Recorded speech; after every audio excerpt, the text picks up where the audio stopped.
Ang ginawa ni Vice President Sara Duterte, tatlong issue niya, ma'am. Number one, there are no evidence from the complainants. Bakit mag-trial?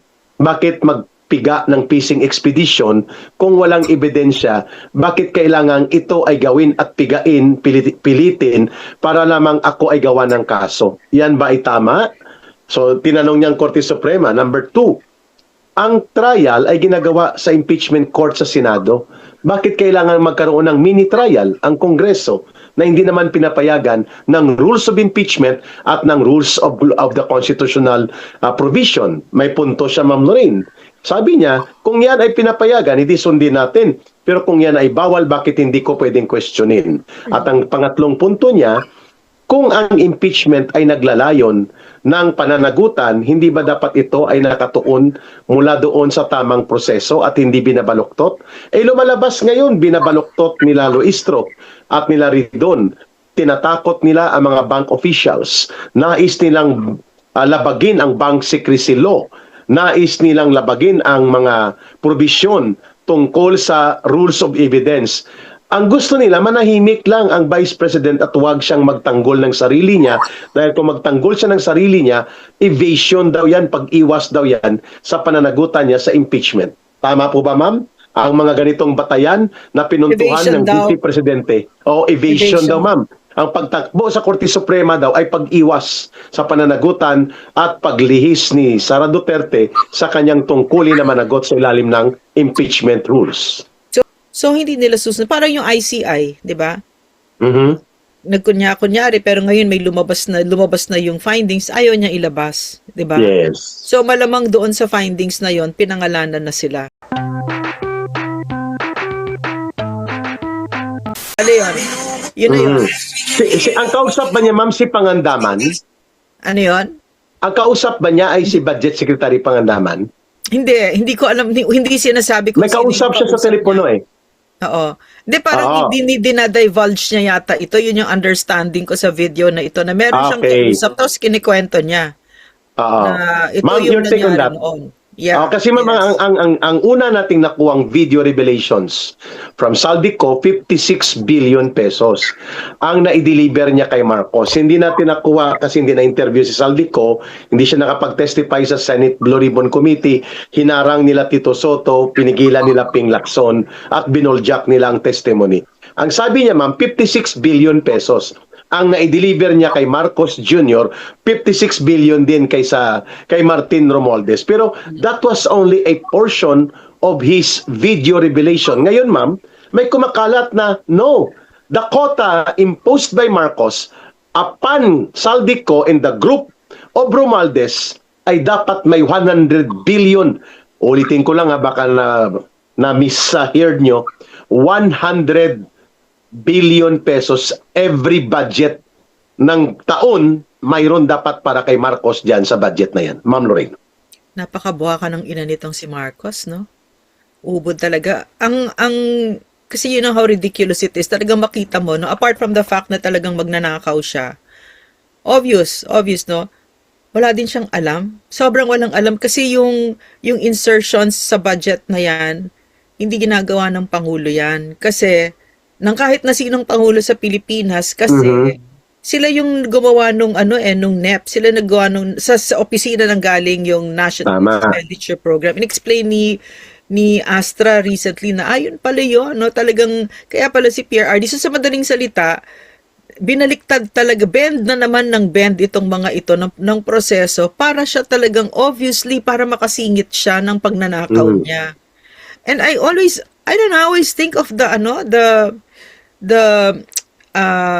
barangay development program na ang with just 20 something billion, thousands of barangays got 20 million each, at dahil doon napabagsak natin ang CPP. Yes, diba? that's Kasi true. pera natin yan eh. Pera yung ninanakaw ni magnanakaw na Bongbong Marcos na yan. Pero parang to me, again, the one that's on trial right now is not Marcos anymore because we already know that magnanakaw siya, di ba? But the people who are covering up for him, this entire government agency is covering up for him, which is why we laud the recent announcement. Ma'am, including the media, ha? Yeah. Oh, Pinagtatakpan, including simbahan, yes, yes. Katolika. You know Oo. what? Hindi magiging posible kasi itong nangyari, itong ginagawa nila ngayon, massive na historical na pagnanakaw sa Pilipino, never before Yes. seen, never ito nakita, and this would not have been possible without the lies of media. Yes. Hindi nila kaya ito I kung agree. ang media natin ay may professionalism, meron talagang sinusunod pa ang code of ethics, hindi nila they would have investigated this, pero hindi. Kasama Hindi. ang media dito sa pagtatagop. Kasama sila sa binabayaran ni Bongbong Marcos Correct. para magsinungaling sa taong bayan. In other words, I would Ma'am, just repeat. excuse me, ma'am. Yeah, Ma'am, go naalala ahead. mo pa?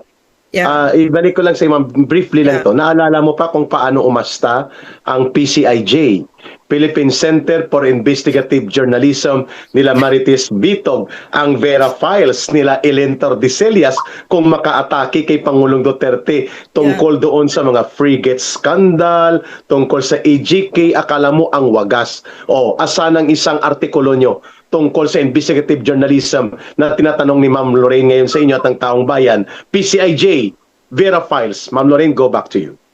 Not just all of them what you mentioned, but even Mhm. Inquirer, Isa pa. this major dailies, no, Daily Tribune, lahat sila wala Rappler. silang tahimik, no? Rappler, lahat sila. No, Rappler kasi CIA yan, so CIA. ano yung ina-expect na kagandahan dyan, di ba? Wala yan, di naman talaga journalists yung mga yan, Yes, di ba? CIA ngayon. But the real journalists, no, again, I will repeat, no, yung pagnanakaw na ganito ni Marcos na tambuhalang pagnanakaw sa Pilipino, hindi yan magagawa kung walang nagsisinungaling na media at kung walang Tama. nagtatakip at walang nagtatahimik at walang nagpopropaganda para kay Marcos. Kung Tama. ginawa ng media ang trabaho nila, journalism, yung totoong journalism, talagang mag-i-investigate ka, talagang magtatanong ka, hindi ito mangyayari. Hindi. Kaso hindi nila ginagawa. Sa madaling salita, kasama sila sa conspiracy to steal from the Filipino people. Itong plunder na ito, hindi ito si Marcos lang ang gumawa. Hindi niya kaya itong mag-isa. Drug addict nga yung putang inang yan. Diba? Ano mong kaya niya, diba? Kundi mag-adik-adik. Pero, agad-agad binayaran nila Martin Romualdez ang media, bumili ng media, etc. etc. So, for me, sa takdang panahon, dapat litisin ang media sa ginawa nila. Lahat ng tumanggap ng maleta na yan, kailangan. Tapos Eric, may kwento pa ako sa'yo. Go ahead, ma'am. Ang kwento sa akin, meron nagpadala sa akin ng information na itong si Nicolas Torre. Si Diwata. Si Diwata, nung kinaladkad si PRRD, nitong mga group effort ng mga tanga na ito, sa The Hague, pag uwi niya, meron din siyang mga maleta. No? Yes. Ang nagkwento pa sa akin, police. Does that surprise you? So kung dalawang maleta yan, ma'am, that's around 100 million pesos. I don't know kung dalawang maleta, pero maraming maleta daw. Very Yun ang good. kwento. And then Eric, no, even during the KOJC siege, magugulat ka ba nangyari? Bag, duffel bag. Siege. Yeah, yes, duffel bags of cash. 'Di ba? So, and then our banks At allow it. nakita yun, ma'am, sa sa airport, pinalusot niya papuntang Maynila mula sa Davao. Yes, yun yung reports na nakuha namin. Hindi niya sinasagot. Tapos, ang Anti-Money Laundering Council, who should be in the front line of all of this, is quiet.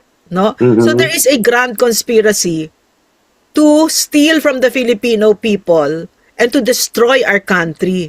Yeah. Marami dyan nilagay sa pwesto ni Bangag para protektahan siya. So in other words, no, to go back to what we're saying, nagpapasalamat tayo na ang Supreme Court andyan pa. No, nandyan pa, hiningi ni Associate Justice Marvin Leonen kahapon ba yun or the other day? Kahapon, ma'am. Yeah, yung SARO. Yung Special Allotment Release Kwento mo yan, Order. Eric, kung ano yung SARO na yan, no? Kung bakit mahalaga na hiningi niya yon. Mahalaga po ang SARO o ang Special Allotment Release Order sapagkat resibo po ito kung kanino at sino ang nagpa-release ng pondo para sa isang proyekto. Saan napunta at magkano ang naparelease. Makikita yan sa SARO. Kasi ang SARO ay naglalaman ng halimbawa 100 million pesos Flood Control, Ilocos Norte, Sandro Marcos, released July 2024. Area, ganito yan. Project delivery cost, ganito yan. Contractor, ganito yan. Ganyan yung SARO, Ma'am Lorraine. So tama yung binabanggit po ninyo, Ma'am Lorraine, mga kababayan, that Senior Supreme Court Associate Justice Marvic Leonen is getting into the right direction na buksan ang unprogrammed appropriations sapagkat dito po itinago ang mahigit 5,000 flood control projects in 3 years at ikinarga sa unprogrammed appropriations. And the only person, ma'am, papunta yan doon, the only person, the only authority in government that can make funding, release, approval, and implementation of unprogrammed appropriations charge projects is the President. Siya lang ang pwede magpalabas ng 5,000 proyekto na yan. Ulit, Eric, sorry. Hindi si Amina. Amina can only recommend, but the approval must come from the President when the funding and the charge is unprogrammed appropriation. And there are 5,000 appropriations for unprogrammed for flood control that Amina Pangandaman can only recommend, but the final approval under the rules, may ano yan, ma'am, may Executive Order 112 yata, if I'm not mistaken. Only the President can sign the final release and approval. And then if you listen to the audio of Zaldico, dinay ko lang ngayon, sinabi niya, hindi, sinabi sa akin ni Amina at saka ni Bersamin na si Try Give By, forget who, no? Basta si Amina nandyan, na utos ng Pangulo yan, yan yung gusto niya. 100B para sa kanya. At naalala mo, ma'am, naalala mo, nag-away si Sandro Marcos or pinagalitan niya at minura si Saldico dahil pinipiga ni Marcos si Romualdez at si Saldico. Ipasiguro nyo ang 100 billion pesos ko sa insertion. Hindi kayang ipasok ni Saldico sa DPWH dahil nakapasok na, ma'am, ang iba pang insertion. Kay Romualdez mayroon, kay Saldico mayroon, at iba pang mga kongresista at pati sila Bersamin. So bubukol na lalaki ang budget ng DPWH, Ma'am Lorraine, kaysa budget ng DepEd. Hindi pwede yon, bawal yon.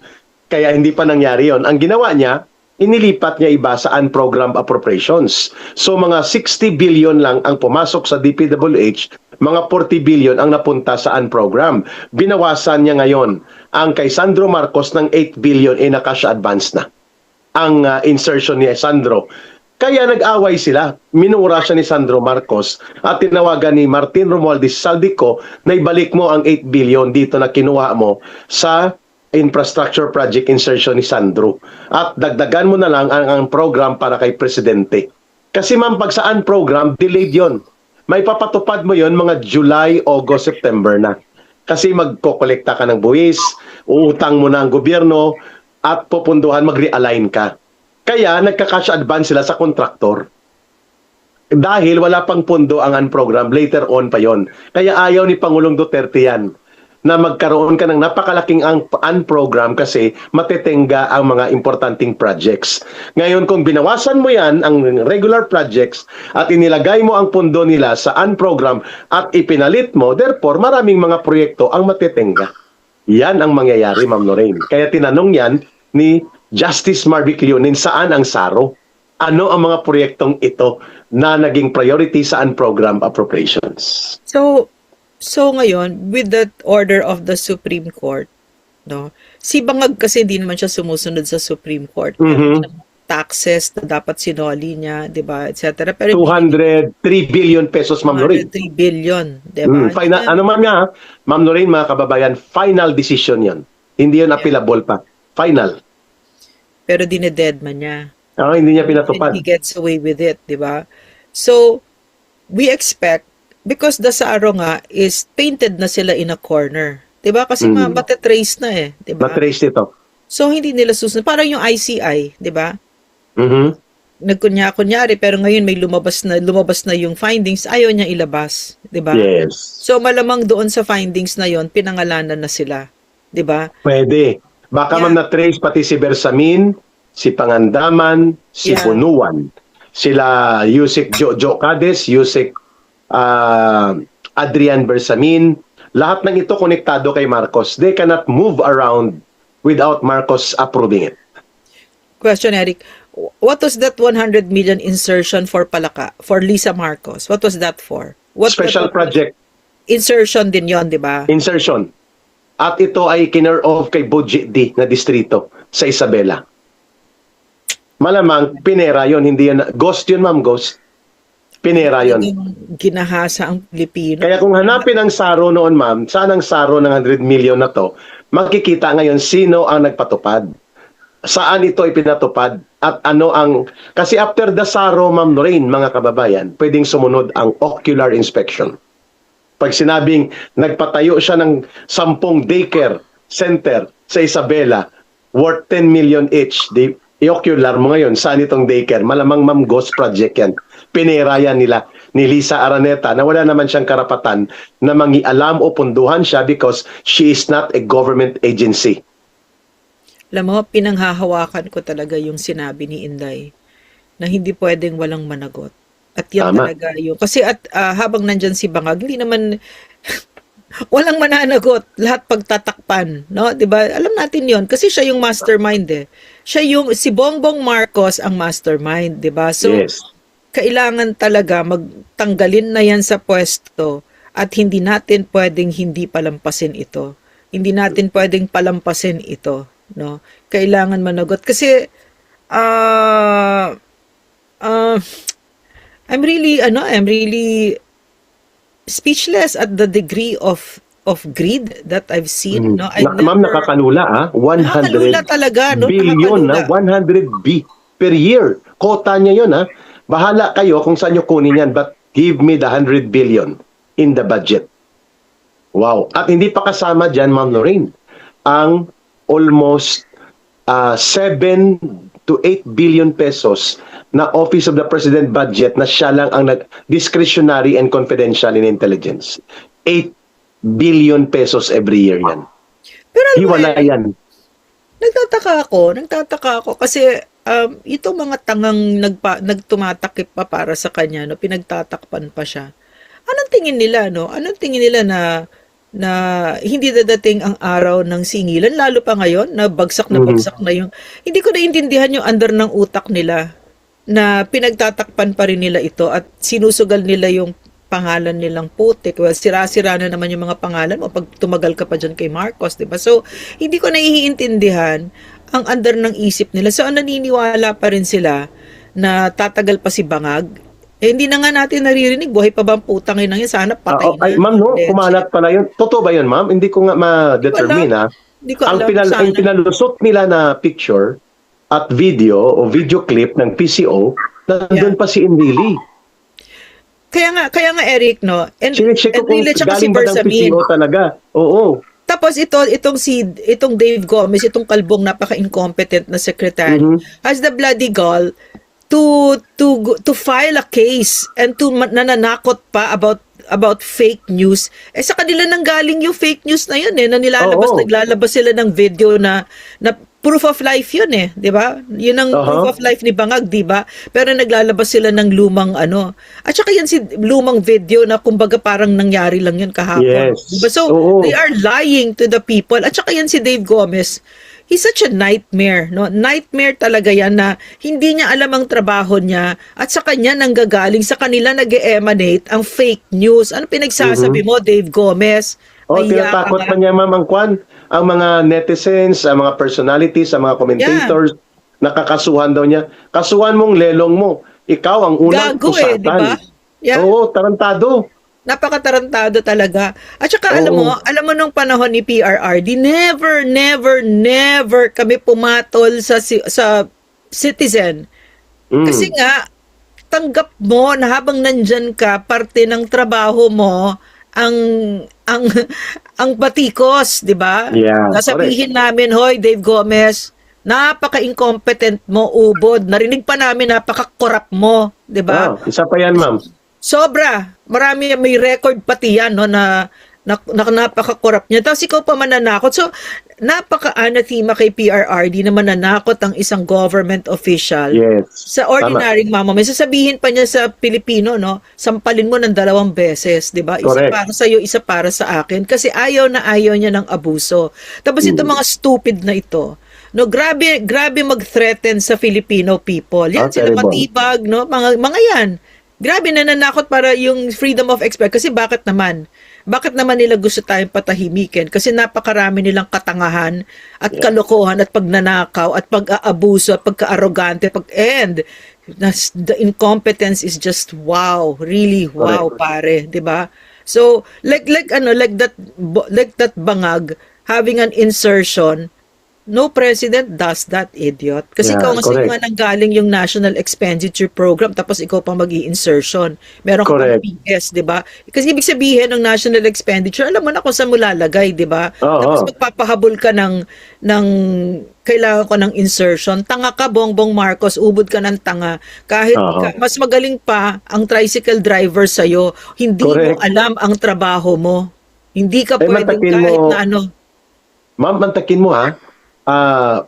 Nag-submit ka ng budget Yeah. and then pinag-usapan ng National Budget Council, pinag-usapan ng mga economic and financial advisors and consultants mo, Yeah. then isinumiti mo as National Expenditures Program. Pagdating sa Kongreso, ipapakatay mo. And then Yeah. pipirmahan mo pa rin. Yeah. Ipapakatay mo, gagawin mong hold up, istapa, sindikato, pagbalik sa'yo, sasabihin mo sa harap ng Integrated Bar of the Philippines, 4,125 pages, binasa ko yan. Paano magkaroon ng mga blank items? Tarantado. Diba? Ayun, binasa mo ha. O ngayon, kaharap Kalahating mo sa Supreme tarantado, Court. buwisit ito talaga, tarantado talaga. Diba? Ubod. Diba? Sarap Grabe. patukan eh. Naalala mo ma'am, very simple ang paliwanag ni Pangulong Rodrigo Duterte dyan eh. When there are blank items in the budget, that means criminal acts were committed. Yeah. So, hindi mo dapat pinirmahan yan. Ngayon, kung pinirmahan mo yan, ibig sabihin gusto mong gawin yan. Dahil pinalusot mo. And then it And then- turns out, Oh, yeah, go ahead, ma'am. mastermind. Siya, Pala. siya, at dito, May masusunog siya dito sa unprogrammed appropriations oral arguments. Kasi it will be raised as an issue by the petitioner that when the president does not consent to the unprogrammed appropriations, bakit pinarelease niya ang almost 5,000 flood control projects na ibinaon, itinago sa 2023, 2024, 2025 unprogrammed appropriations where the authority of final approval of unprogrammed appropriations release will only come from the president. Paano niya sasagutin yan, Ma'am Lorraine? You know, Eric, no, I really cannot help but remember PRRD, and now I understand the wisdom of his words, no, when he would Yes. say, kahit na kumakain kami, kahit yung ilaw naka-on, kahit yung aircon naka-on, off nyo yan, okay naman yung pagkain nating simple. Kasi, hindi natin pera yan, pera ng taong bayan. Ano mo, Tama. para siyang mantra kay PRRD. So now that bumabalik siya, and I remember all those times when he would say that, and I would think, well, we kind of heard it already. Ilang beses mo na sinabi yan, di ba? But now, I get it. I get the wisdom. Because look at this nightmare of monsters, mga halimaw, who treat public coffers as if it's their personal piggy bank. They feel so entitled. Tama. That, somebody messaged me that this Abante has a whole floor in Circuit. Circuit is an Ayala condo in Makati. Aha. He has a whole floor at dyan binababa yung mga maleta niya. And there Oh, is isa yan, proof ma'am, ah. for that. Yeah, there is proof for that. So these are people who really Ayala feel so Circuit Mall yata ito, entitled. ma'am, no? Ma'am, Ano you're yun, ano referring to the Ayala Circuit Mall Yes, condominium. Yeah. Yes, in Makati. In Makati, wow. He has an entire floor. Napakamahal dyan ng condominium unit, Ma'am Lorraine. Pera natin yun. Pera ng Terrible. taong bayan yun. No? Ako, para I sound like PRRD na. No? Correct. Pera na. Dapat lang. Because he kept on saying it, Eric, we had to eat simply. Honestly, I would when after we had dinner with him, I would go home and eat a full meal kasi talagang konti lang. Pero sinasabi niya, okay na yan kasi yan, inuulit niya. So, ba't nang I get it? Kasi nga, tingnan mo yung kakupalan ng mga ito. Ang kakapal ng mga muka. Ang kakapal ng mga muka. And Ma'am, you know, yeah, in the almost 27 years ni PRRD sa politika, yeah. never mo siyang nakita na nagbago ng bahay, nagbago ang sasakyan, at namutiktik ng alahas at ginto ang katawan. Ang mga relo niya tag 5 milyon, tag 10 milyon, ang sapatos tag 200,000, ang pantalon ang medyas ngayon butas-butas, 'di ba, ma'am? At yan ay totoong PRRD.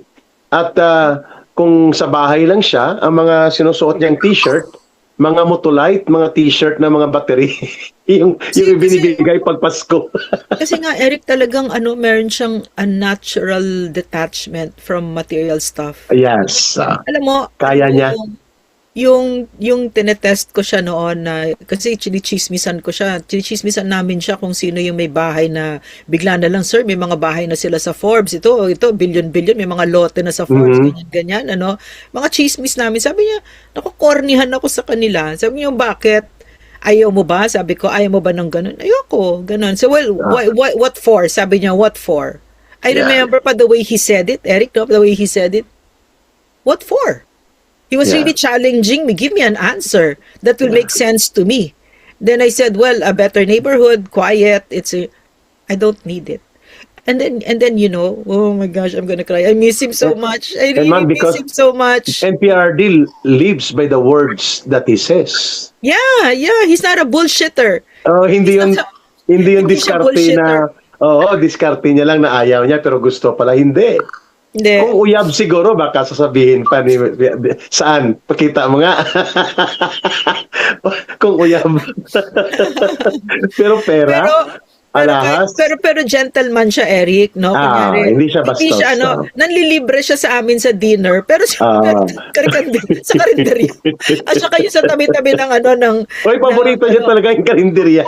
At saka sa tabi ng may mga turo-turo, doon yan kakain. Kami.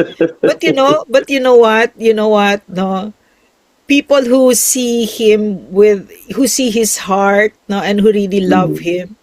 Like me, I really love that man. I had so much fun with him. So much fun just sitting by the roadside. I would not have asked for anything more. Listening to his stories and really listening to his thoughts and his life, no? Galing Sharp mind talaga siya. At saka alam mo siya, kung ano yung pinakagusto ko sa kanya, yung puso ni PRRD, talaga, ganda-ganda ng puso niya na mahal niya yung mahihirap. Ayaw niya yung inaabuso, yung mga abusado. Hate niya yan, no? So, itong mga ito, siguro gusto niyang pagsasampalin ito. Parang ako gusto ko sa kung pwede lang, di ba, ma'am? Naalala mo when he spoke in Cebu yata, yung nagbubuo pa ng mga maisog rallies, I think second or third rally, nang sinabi niya, ipanalangin nyo na hindi ako makakabalik muli sa kapangyarihan dahil pag-aaristuhin ko talaga kayo. Ipupusas ko kayo. Referring sinabi to niya yun sa Kongreso. Sa Kongreso pala, ma'am. Kongreso ang sinabi niya. At referring doon sa mga magnanakaw, sa mga buhaya. Tuwang-tuwang taong bayan. Natin, nababalik siya para pag-aarestuhin niya yan, no? Kung may Red Gov lang, pwede, bakit hindi? With PRRD there at the helm. Kung magkaroon ng revolutionary government later, why not? Kaya Eric, si John Vic Remulla, he's imitating PRRD. Trying hard. Oh my! Trying hard. Third-rate copycat. Si group effort, no? Malayo. Number one, si PRRD hindi hambog. Si PRRD hindi magnanakaw, hindi kurakot. At ang pinaka-iba kay Tatay Digong, authentic. Hindi siya fake. Kung ano ang pagkatao niya, ang pagmamahal at paglilingkod niya, yun talaga siya. Hindi niya yun ginigimik. Hindi kagaya ng nagbabait-baitan, hindi siya ganun. And yung respeto niya sa batas. Hindi pwedeng talagang lalo yun ang magre-revert talaga siya parate sa batas. At Yeah, saka yung correct. pagmamahal niya sa mahihirap. Kahit na 1 million lifetimes ka, John Vic, hindi Yeah. mo Malayo. experience yung pagmamahal at tiwala ng taong bayan kay Digong because Digong is the real deal. You're Correct. just a yaya of these Kahit, planterers and kahit magtakbo yung senador si John Vic, papusta ko, hindi mananalo yan. unless Hanggang Cavite lang yan. andyan si George Ah, Kupal. 'Di ba? I'm saying lahat sila parang si Virus, ganun din, no? Apo. Mga ambition nila. You'll never because they don't get it eh. They don't have it eh. They don't have what the Dutertes have, yung real heart for the poor and yung excellent executives. Alam na alam Yeah. ko anong gagawin. Yeah. Grabe, Ma'am, sobrang husay. Yeah. gusto kitang kuhanan dito ng reaction kasi maraming nagbabanggit na itong request or kasi Supreme Court ito, mami. Itong utos yan, mami. Itong utos ng Yeah. Korte Suprema na i-produce ang mga saro ng mga napagpunduhan ng unprogrammed appropriations at ang mga proyekto na tinanggalan ng counterpart dahil mga big ticket projects to, mami, na tinanggalan ng pondo by the hundreds of billions. Manila Subway Project, trail system, railway expansion, Mindanao Rail Project, malalaking tulay sa Negros, Iloilo, Guimaras. Lahat ng ito wala. Naka-pipeline ito kay Pangulong Duterte. At ang malalaking mga pag-rehabilitate ng port, airport at mga tulay, ang pagdagdag ng maraming highway, wala na ito lahat, Ma'am Lorraine. Mga foreign-funded projects ito that require counterpart. At ang total, Ma'am Lorraine, mga kababayan, mga 1 trillion pesos ang nawala dito na mga pondo at inilipat sa mga insertions at allocables. Ngayon, pinapaproduce din ito, mga kababayan, Ma'am Lorraine, ng Korte Suprema, na i-produce nyo anong mga proyektong ito na tinanggalan ng proyekto as counterpart kaya na-delay at pinarioritize at dinala sa unprogrammed appropriations. Ma'am, nais kitang kuhanan dito ng karagdagang punto mo hinggil dito sa naging malinaw and very categorical na posisyon na tinitake ngayon ng Korte Suprema. Papunta na ito sa pagsambulat ng mga katotohanang sila Marcos at Romualdez ang nagpasimuno ng malakihang sindikato sa budget at upang kulimbatin ang pondo ng mamamayan. Where do you look at this going to be sa posisyon ngayon ng Korte Suprema, Ma'am Lorraine? Napakaganda. Napakaganda, Eric, kasi when Marcos started, I was just watching all of it and I thought, they really think they can get away with this? Because I saw the impunity eh. Yung brazenness, yung sa KOJC. They really think they can get away with this? They really think they can get away with what they did to PRRD? So nakita ko, nalasing sila. And then when yung lumabas yung pagnanakaw na yan, wow, they really think they can get away with this? So, in the greater scheme of things, no, a few days ago, si Trump, he nanakot siya, he threatened that he Iran. will wipe out an entire civilization. He went like that. And the Iranians, they went out of their homes and they guarded itong facilities na ibobomba ni Trump. By the millions, they went out. No? So, you can see that it's an ancient civilization kasi ang Yes. Iranians, di ba? So Persian they have yan eh. survived. Yeah, Persians, they've Persian survived all of these civilization. years. And it was such a majestic witness, no? To see all of it's a spectacular show of resistance that they have been used to they've been doing it for centuries, yung resistance against Yeah. tyrants. And the Supreme Court standing like that makes us Yes. so proud of us, no? And it's not to complete the circle, no? Kasama dyan ang Pilipino kasi nagsasalita ang Pilipino, lumalaban ang Pilipino at hindi na tumatahimik at sinasabi natin magnanakaw ka, Marcos, saan mo dinala itong pera? And then to pass it on to the Supreme Court, no? And they're doing their part, no? In other words, resistance. We are resisting. Hindi pwedeng hindi. At iyan yung sa akin siguro pinakamahalaga na ididikit natin sa national trait natin na lumalaban tayo. Kasi yung freedom, no, yung kalayaan. Ano yan eh, para siyang para siyang apoy ng isang kandila, no, na kailangan talagang babantayan mo with vigilance. At ngayon ito nakikita natin. Ang ina, grabe pala. We've lived through this whole thing na ito parang almost 4 years pa lang. Pero grabe, bawat araw impyerno at talagang ginahasa ni Bongbong Marcos ang Pilipinas. Kasama, hindi niya magagawa itong mag-isa. Kasama niya ang gobyerno. Kasama niya si Omet Browner. Kasama niya si Gibo Chodoro. Yeah, kasama niya ang mga vloggers na nagsisinungaling. Kasama niya si Laila De Lima, si Honti Virus. Kasama niya si Ronald Llamas. Kasama niya ang mainstream media ng mga prostitutes na tumahimik at hindi ginawa ang trabaho nila kasi tumatanggap din, no? Ma'am, idagdag mo na ang silent majority ng Senado led by Tito Soto and Ping Lacson. Kasi kung hindi sila silent majority, malaking bagay ito, ma'am, na doon sana ito sa sambulat bago pa humantong sa Korte Suprema. Wala eh. At kasama pa, ma'am, pati ang Catholic Bishops Conference of the Philippines. Wow!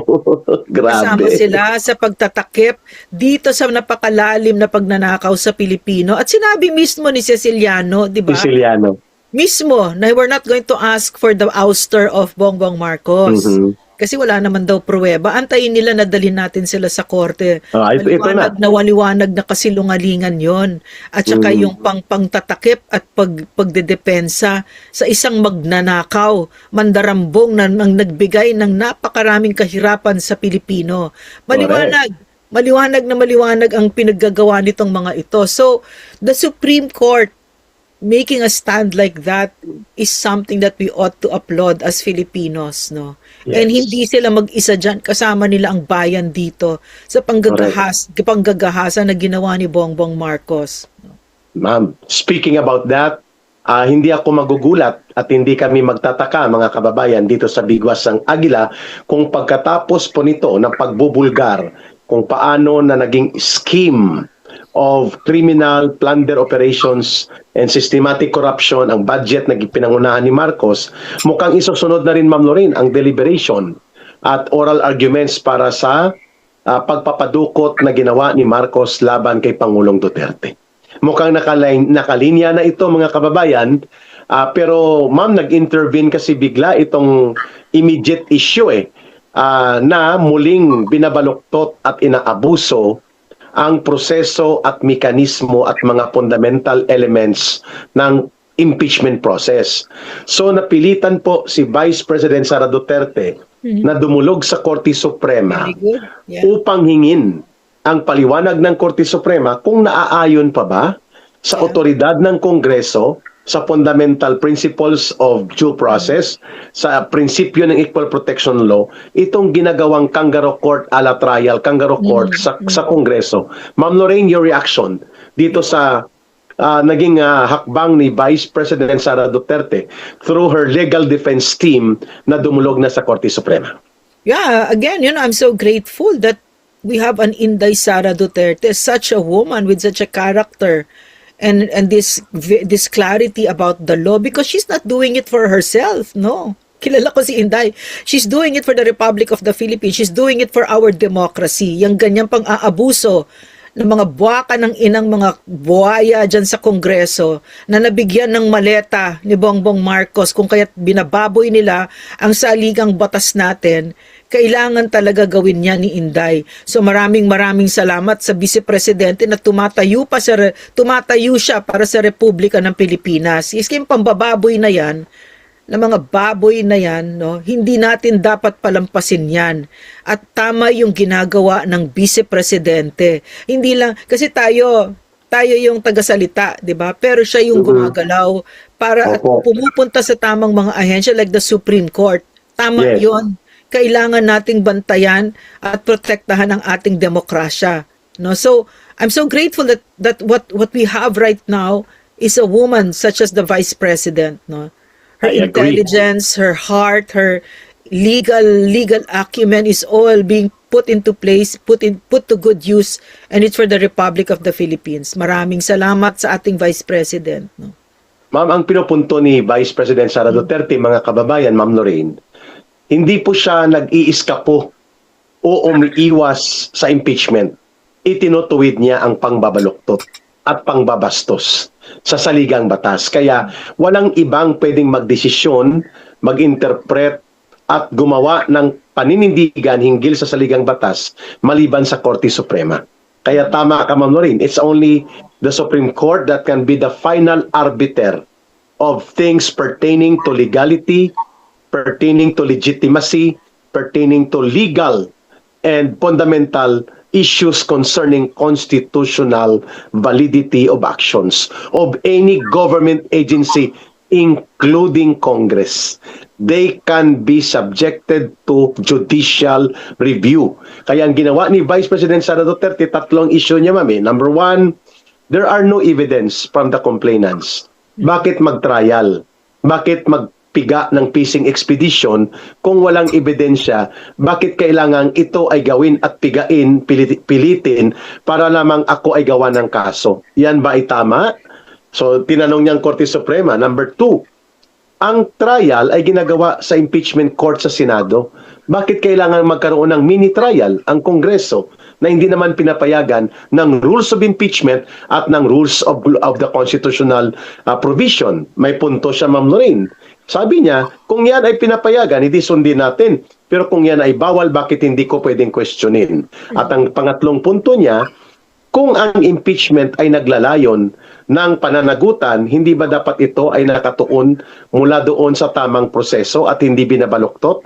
Eh lumalabas ngayon, binabaluktot nila Luistro at nila Ridon. Tinatakot nila ang mga bank officials. Nais nilang labagin ang bank secrecy law. Nais nilang labagin ang mga probisyon tungkol sa rules of evidence. Ang gusto nila, manahimik lang ang Vice President at huwag siyang magtanggol ng sarili niya. Dahil kung magtanggol siya ng sarili niya, evasion daw yan, pag-iwas daw yan sa pananagutan niya sa impeachment. Tama po ba, ma'am? Ang mga ganitong batayan na pinuntuhan Evasion ng daw. Vice Presidente. O evasion daw, ma'am.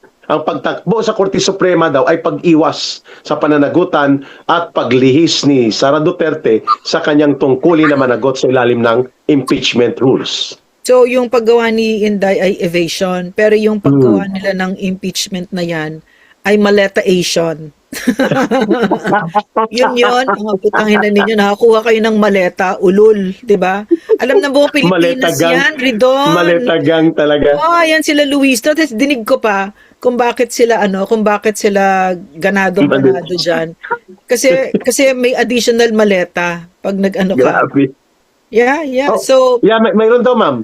Kasi how much is last year, ma'am, ang sinabi ni Toby Chanco, una, 90 billion ang projects.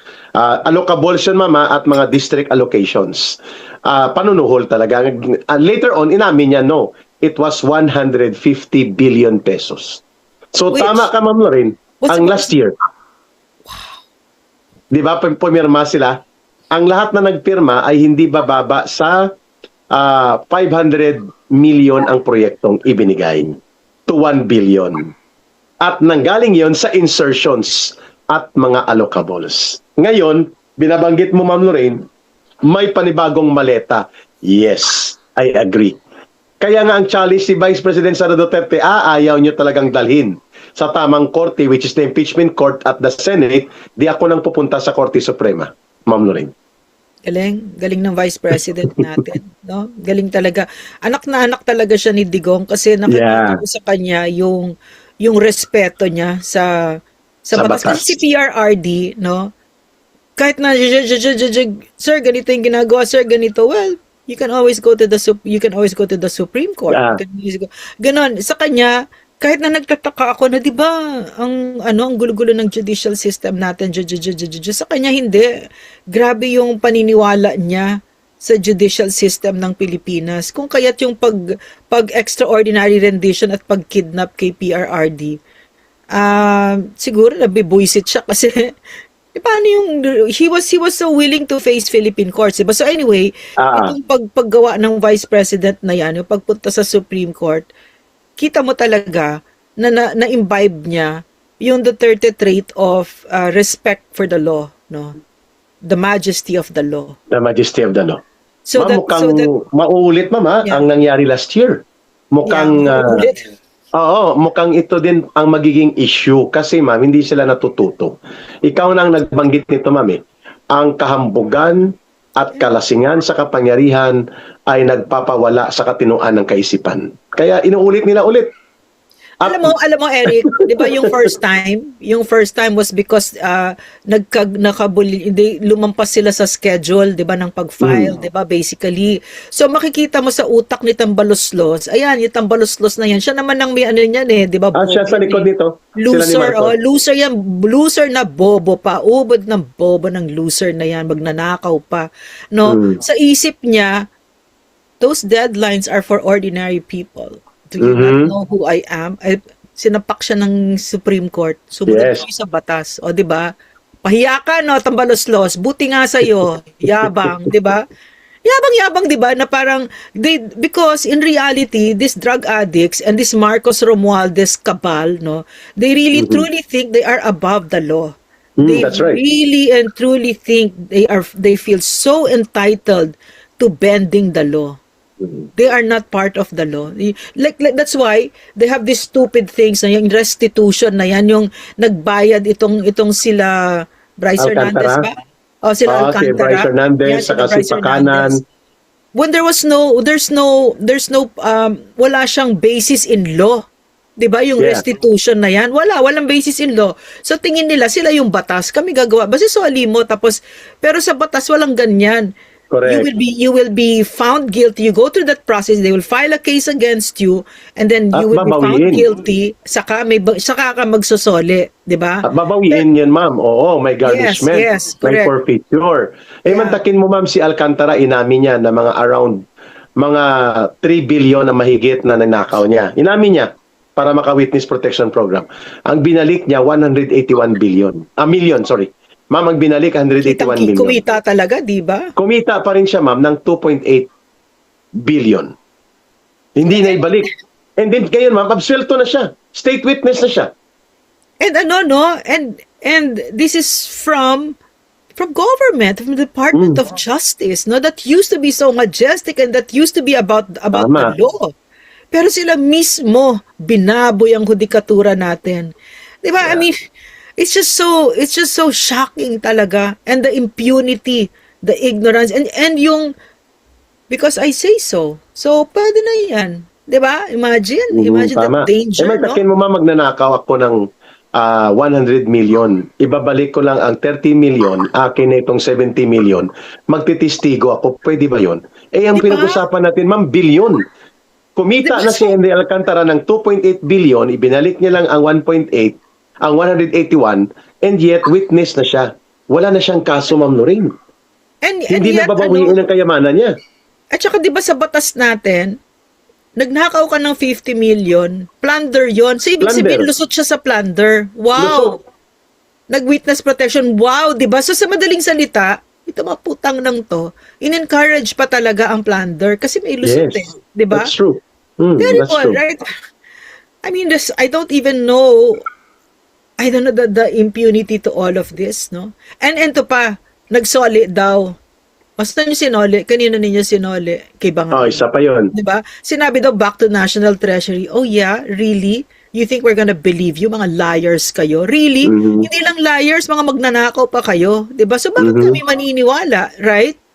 Meron Correct. ba kayong ginawa na para meron kaming rason para maniwala sa inyo? Puti mga sinungaling at magnanakaw lang naman kayo at drug addict. So bakit Correct. kami maniniwala? Yung bang sa kanila, walang katapusan yung pagnanakaw sa Pilipino at pagsisinungaling sa Pilipino. Walang katapusan. Endless Yeah. talaga mula pagising sa Endless. umaga hanggang pagtulog. Magsisinungaling tayo ngayon sa Pilipino, tapos magnanakaw tayo. Pagkatapos mamaya, mga 2 o'clock mag-snort-snort na tayo. Parang ganun lang yung ginawa nila sa buhay nila, di ba? Mga buwisit, di ba? Grabe. At Ma'am, saka walang mantakin mo, katapusan. Yeah. Walang katapusan, ma'am, mantakin mo ha. Sinabi ng Korte Suprema, mali ang kinuha ninyo, Bongbong Marcos, Ralph Recto, Pangandaman, ibalik nyo ang 60 Yeah. billion pesos sa PhilHealth.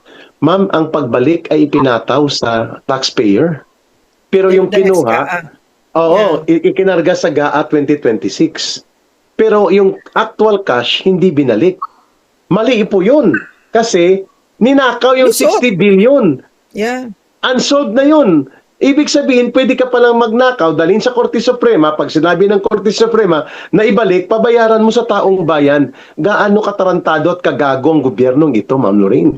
Alam mo Eric, no, nung nalaman ko na gagawin nila yan sa PhilHealth, kami mga doktor, Yun. na galit talaga kami. Sobrang galit talaga. Kasi alam mo kung ano yung itsura nun sa pasyente mo eh. Alam Tama. mo eh. 'Di ba? So pumunta ako kay Ted Herbosa. Oy Ted, totoo ba to? Alam mo, he defended it.